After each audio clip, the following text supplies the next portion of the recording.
Ladies and gentlemen, my name is Flavio Ortigal.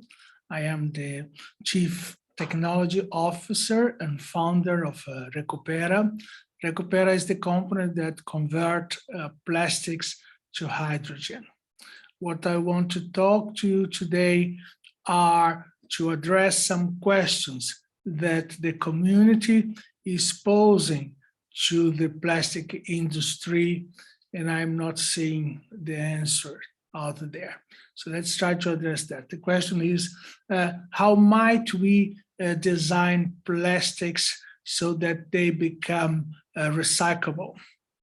To that question, I want to start by saying, as you know, the chemical industry has not really designed plastics for being recyclable. There are recyclable plastics. These are the polyalkanoates or lactates. These plastics have been produced for the medical industry. They are a lot more expensive, and there are also some tentatives to produce plastics from biomaterial like starch, but this is really not considered plastics. Now, if you say the chemical industry has always designed plastics for their clients, and according to the client's specification, this is a common process in the industry. You design products for the people who are willing to buy them. And the people who are willing to buy the plastics, they have certain specifications that the industry has to fulfill. And these specifications, of course, was a physical resistance, was that the plastics will not degrade easily, that the plastic will last as long as the product shelf life now will endure, that the plastics will be resistant to humidity. So there are many characteristics, and the plastic will not have contaminants, and etc. Will not contaminate the products and in no way deteriorate or help to deteriorate the products. So these are the design specifications that the industry has addressed. There was not really the demand for recyclability. It was just not there.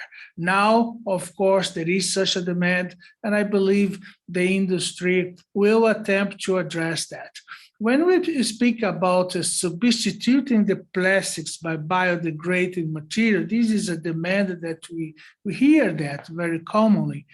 I can tell you this is somehow difficult. The first thing is, when we want to analyze the environmental impact of different materials, and different materials, they do have different environmental impacts, we need to do what is called a life cycle analysis. Only well done, based on science, no, or with evidence, life cycle analysis can tell how different materials will behave in the long time, because environmental analysis must be done to the whole production cycle of the different products. Now, if you want to substitute plastic by glass, plastic by metal, plastic by biomass derived material, you need to perform this analysis. And in fact, certain institutes, and there are many publications out there, just search the literature, you will find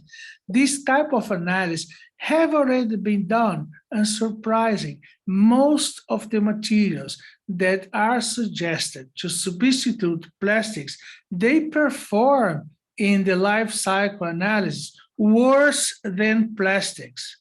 Again, most of the materials that are suggested to substitute plastics are worse than plastics in the life cycle analysis. So this tells us that you have to be very careful when we suggest some kind of substitution, because you can believe you are doing something good, but in fact, when you compute all the emissions, overall the process is worse. It is worse. Plastics, I must remind you, they have come in the last 60 years. Now they have come up to this kind of broad usage as they have today, and they have substitute other materials. So plastic have substitute metal, glass, paper, and all this kind of material. Plastic have substitute. Why that? Because they were more economically.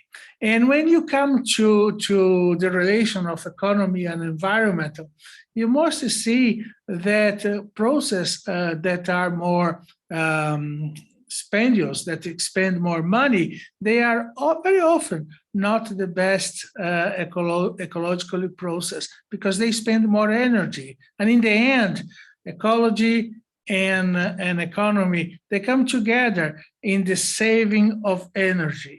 We need to save energy. The problem of pollution is that it is also a waste of energy, waste of material. That is a big problem. So this is the first point. But again, how we address this problem of more recyclable plastics? Well, one approach is, of course, to make the recyclability possible, and not by the design of changing the design of the plastics, but changing how the plastics are recycled. And today, plastics are not recyclable. Plastics are not recyclable.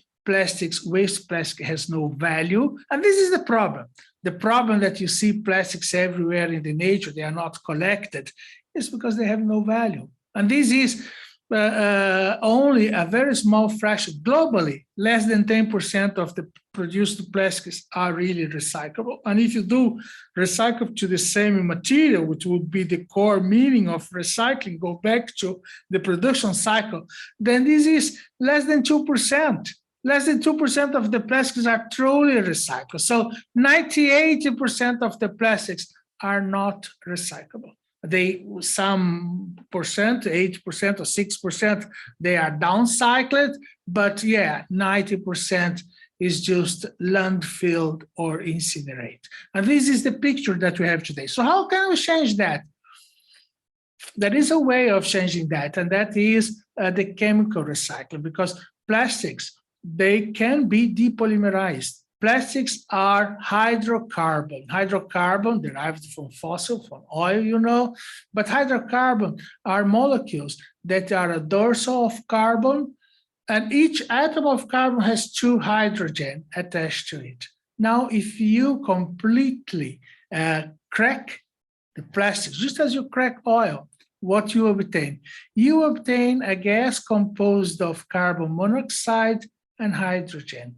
These are 2 technical gases that are sought today by the chemical industry. Hydrogen, everybody's talking about hydrogen. It's used for decarbonization. And what you do with the CO, there is a carbon there. Well, CO can be converted to methanol, and this is the basis of the chemistry, of new chems, completely new chem. You can do everything out of methanol, including new plastics. So the circularity of plastics pass by the degradation of the plastics to its elements, and then the chemical reuse of these elements. This is the foundation of chemical recycling. This is exactly what my company does. So this is what I suggest you think about. Thank you so much. Bye-bye.